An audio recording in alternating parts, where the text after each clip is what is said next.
era lograr llegar realmente a todos los territorios, porque ¿qué es un buen desafío si no llega a todas partes? Bueno, con esto quiero volver a presentarles a Flavia Costa, que nos trae estas reflexiones tan profundas sobre en qué nos estamos convirtiendo a propósito de la tecnología y cómo está cambiando nuestras relaciones humanas. Bienvenida, Flavia.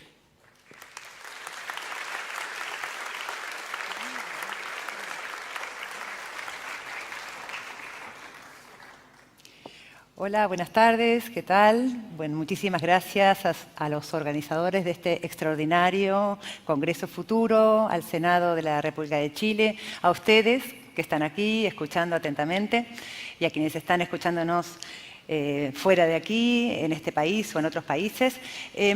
Mi presentación se titula Tecnoceno y nuevas formas de subjetividad, nuevas formas de vida. ¿Qué nos pasa en esta nueva era del tecnoceno? Que, como su nombre indica, juega con otro término que quizás han estado escuchando esta semana o en los últimos años, el antropoceno, ¿no? La era del antropos, la era del viviente humano que actúa sobre la atmósfera, sobre las masas acuíferas, sobre el suelo, dejando huellas que van a perdurar hasta mucho más tiempo que el que hace que está la propia especie humana sobre la Tierra. Deja huellas que están por atravesar un umbral de irreversibilidad.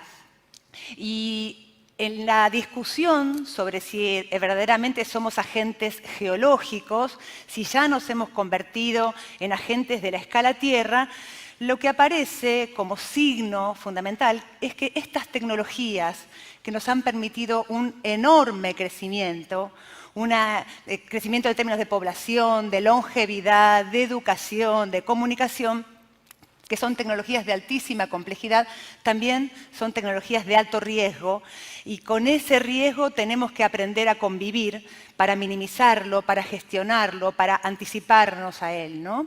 En esta era del tecnoceno, decimos, podemos mencionar su inicio en torno a la década de 1950, mediados del siglo pasado.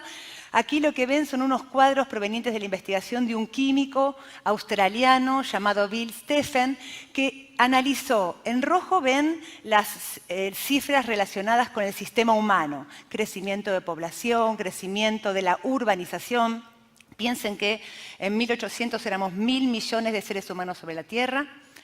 En 1960 pasamos a ser 3.000 millones y el año pasado, en 2022, nació el ciudadano del mundo número 8.000 millones, ¿no? O sea, en 60 años ese número se multiplica por casi 3 veces, muy vertiginosamente. En el año 1960, 1.000 de los 3.000 millones vivíamos en ciudades. Hoy vivimos en ciudades 4.800 millones de personas aproximadamente. Es decir, es un crecimiento enorme, muy rico también, evidentemente se crece porque se puede, ¿no? Pero también eso implica consecuencias que tenemos que ser capaces de anticipar y tratar de evitar para hacer sostenible nuestro desarrollo. Todo el problema del cambio climático, de la aceleración del calentamiento global, de la emisión de dióxido de carbono, la pérdida de biodiversidad, la destrucción o la deforestación de los bosques tropicales. Todo eso lo están viendo en la curva de color azul. Y ven que hay una línea de puntos. Consistentemente, en torno a 1950, todos los indicadores indican que se ha acelerado estos procesos, ¿no? Y esto es en función del desarrollo tecnológico. Es decir, para los que trabajamos en tecnología y sociedad, el antropoceno es, en definitiva, un tecnoceno, ¿no? Entonces, la dimensión técnica tiene que entrar en el centro de nuestra conversación pública en relación con el impacto del desarrollo humano. De todos los muchísimos temas que podríamos abarcar, si hablamos del tecnoceno, yo quisiera poner 4 en la agenda pública. El primero de ellos tiene que ver con que las tecnologías traen también nuevos accidentes. Accidentes que son generales, es decir, que abarcan no una pequeña zona, sino regiones enteras, como las radiaciones de Chernóbil, por ejemplo, ¿no? Que recorrieron Europa. Generaciones que aún no habían nacido en la época del accidente fueron impactadas por ese acontecimiento, o sea, víctimas de cuarta instancia se llama técnicamente. Accidentes que son multiescalares, quiere decir que atraviesan la escala doméstica, personal, la escala local, la escala nacional, la escala regional, la escala internacional, la escala planetaria, como la pandemia del coronavirus. Ese accidente normal o accidente sistémico que nos ocupó al 97% de la población mundial con alguna limitación de movimiento y a más del 35% con el encierro directamente en nuestros hogares, ¿no? Y también son transversales porque atraviesan distintos sistemas expertos para poder atravesar esa crisis y superarla. Entonces tendríamos que ser capaces de pensar cuáles son los nuevos accidentes que traen dentro del Tecnoceno las tecnologías digitales. Y este es el segundo tema que a mí me interesa muchísimo, que es incluir en la discusión del Antropoceno-Tecnoceno el problema de las tecnologías digitales. Es decir, ¿qué impactó? ¿Qué riesgos vienen junto con ese shock de virtualización o ese shock de digitalización que implicó la pandemia, ¿no? ¿A qué nuevos riesgos estamos expuestos? Aquí lo habló Shoshana Zuboff al principio de esta semana, el tema de las fake news, el tema de la dificultad de tener una fuente confiable, los problemas de la ciberseguridad, los problemas del virus informático, bueno, el gran borrado, como dice Julio Rojas, el escritor de Caso 63. ¿Cuáles son los acontecimientos que nos esperan? ¿Cómo prever? Tenemos que tener gestores expertos que también provengan de las humanidades y las sociales para analizar los nuevos accidentes en este contexto de aceleración digital. Tercer elemento fundamental, esta era es profundamente material, nada es una nube en la era de la tecnología, nada es inmaterial. Las batallas geopolíticas que vienen son las batallas por la materialidad de la tecnología digital. Por la materialidad que implica los cables submarinos, hoy son 486 según la estadística oficial, van a ser 510 en este próximo año, tienen nombre y apellido sus dueños y algo que está ocurriendo en los últimos años es una concentración vertical de las empresas de Internet. Las que están en la superficie visible, las plataformas empiezan a ser las propietarias de la infraestructura de la red. Empiezan a ser las propietarias de, por ejemplo, como vemos ahí, esta arca submarina que en realidad es la infraestructura de nube de Microsoft, que está en el océano, porque así ahorramos alquiler y además ahorramos refrigeración, ¿no? No hay nada nuboso ni vaporoso allí. Tenemos el edificio de la Western Union Building en pleno Manhattan, que es un hub, una de cuyas habitaciones ustedes ven allí, llena de cables. La frase de Internet es una serie de tubos, una frase de las que se nos reímos mucho todos en el año 2006 cuando la dijo un senador, Ted Stevens, en los Estados Unidos, pero algo de eso es cierto, digamos, ¿no? Internet es más parecido a una serie de tubos. Los departamentos en torno a este edificio del ex Western Union Building en Manhattan son carísimos porque el nanosegundo que se gana al estar al lado de esa materialidad se transforma en miles y miles de dólares en la banca financiera, ¿no? En las transacciones de alta frecuencia que hacen las inteligencias artificiales que trabajan para las finanzas. Quiere decir que el tiempo y el espacio de esa materialidad, por más microscópicos que sean, son fundamentales. Esa batalla por la materialidad es también la de las huellas. Es una época de huellas, de restos. Es una época del Pleistoceno, dicen algunos también, ¿no? de las islas, de la basura que flotan en los océanos. Las dos fotos de basura son las dos de la isla más grande, que está en el norte del Pacífico, cerca de las costas de California. Tiene ya la superficie del Perú, 3 superficies de Francia, ¿no? Y la otra fotografía que ven ahí abajo es en Ghana, en África, una ciudad que es el mayor reservorio basurero de chatarra electrónica que proviene de Europa y proviene de Norteamérica como donación. También tenemos que tener una política para estas materialidades, ¿no? Así como en las materialidades anteriores hay que tener una política de desconcentración, ¿no? Una política de Internet como un servicio público necesario. También aquí tenemos que tener una política de responsabilidad acerca de los restos y las huellas. Cuarta y última característica, y ya paso a la subjetividad, la datificación. Los datos no es lo dado, los datos hay que construirlos, ¿no? Los datos es algo que se produce a partir de restos, huellas, trazas. Y bueno, vieron que siempre las tecnologías traen novedades y buenas noticias, siempre hay algo nuevo, pero no siempre detrás de toda esa parafernalia publicitaria de lo nuevo hay verdaderas novedades, ¿no? Pero sí hay 2 o 3 últimas novedades en las tecnologías digitales de los últimos años. Ustedes todos las conocen, solo las voy a repetir para que las recordemos juntos. Los llamados datos masivos o Big Data, ¿no? Por un lado, la inteligencia artificial, que depende también de esta técnica del machine learning, el aprendizaje maquínico, las máquinas trabajando como redes neuronales que pueden aprender de sus propios outputs, ¿no? Y pueden incrementar su conocimiento. Y algo que menciono acá, que es, por primera vez se hizo posible, el entrecruzamiento entre huellas comportamentales, los me gustas, la geolocalización, ¿no? Las reacciones en la red y, por otro lado, las huellas biométricas. Reconocimiento facial, iris retina, la huella dactilar que ponemos en migraciones, ¿no? Es posible compatibilizar y hacer coincidir esos 2 tipos de huella, de manera que no solo las huellas en la economía de la atención es algo que nutre una economía que después traza flujos, estadísticas, estudios que revierten tratando de encontrar, ¿no?, a quien pueda responder al estímulo. Ahora, además, pueden ir directamente al individuo concreto. Hoy hay tecnologías que con un chicle en la calle, con el ADN de ese chicle puesta en relación con una base de datos informática, podría llegar a mostrarnos cómo luce la persona que mascó ese chicle, ¿no? La combinación de biometría, entonces, con datos comportamentales es el 4.º elemento que nos obliga a tener una política de la vigilancia, para decirlo en términos muy generales, ¿no? Una política del uso de ese tipo de tecnologías para la sociedad.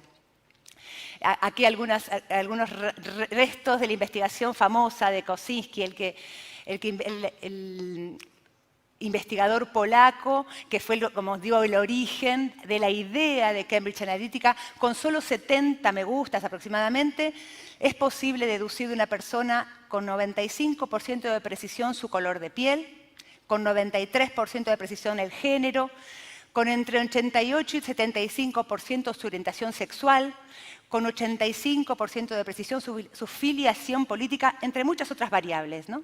300 me gusta alcanzan para que seamos capaces de predecir a una persona mejor que la persona que vive con ella todos los días.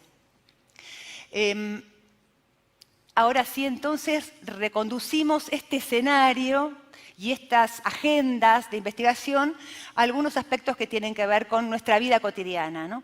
La tecnificación produce 2 cambios importantísimos en el modo de referirnos a nosotros mismos. Uno, conocemos cosas de nosotros que no sabríamos si no fuera por las tecnologías. El screening genético prenatal, la resonancia magnética, son tipos de conocimientos que tenemos que sin esa tecnología no lo tendríamos. No podríamos sabernos de ese modo sin esa técnica, ¿no?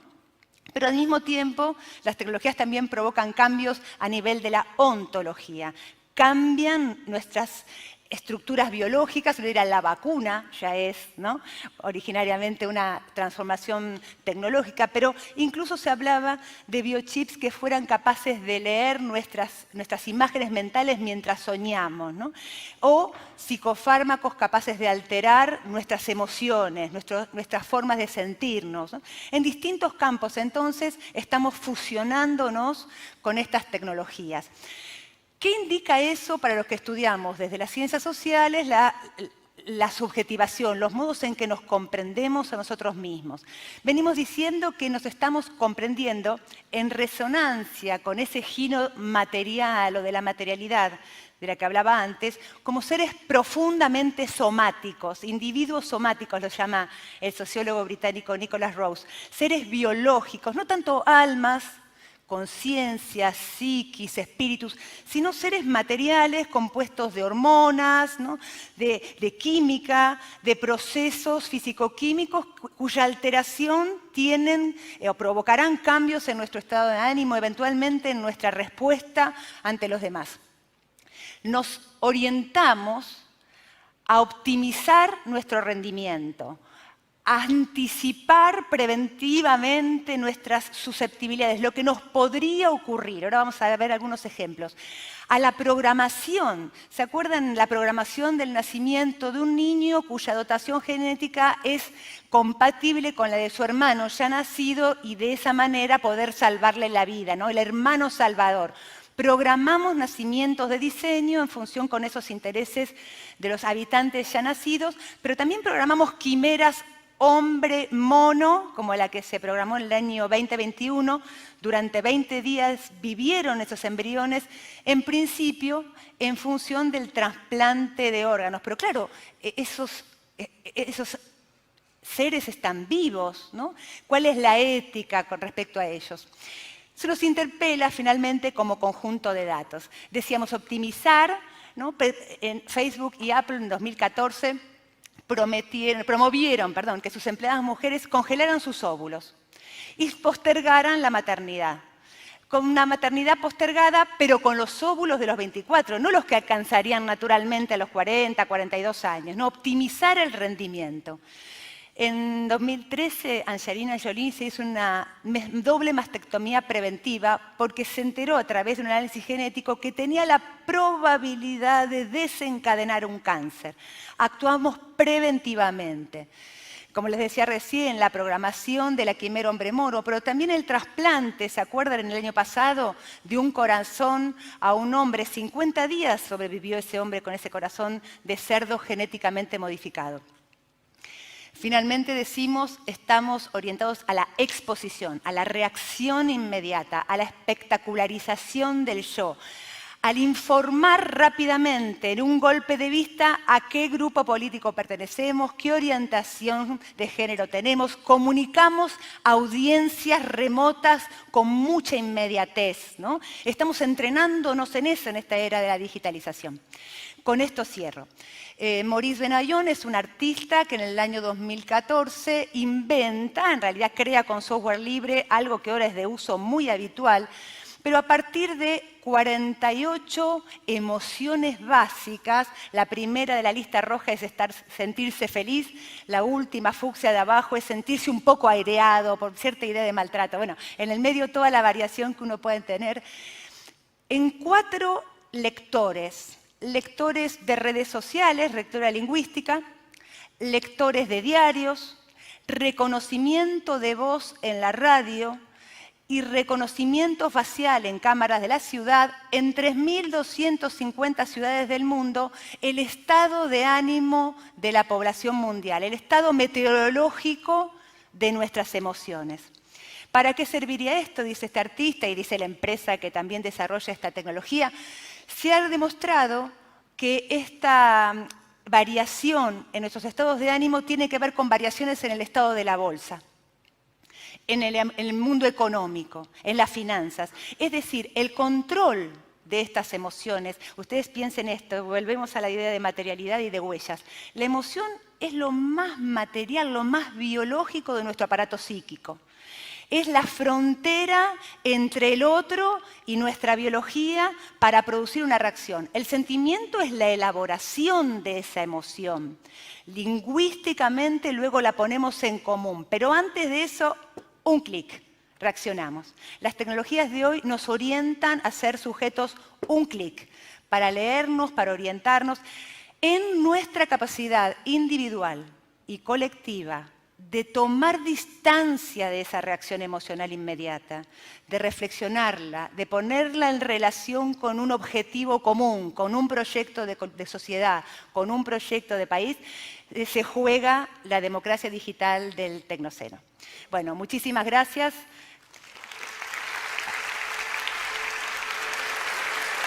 Hasta la próxima.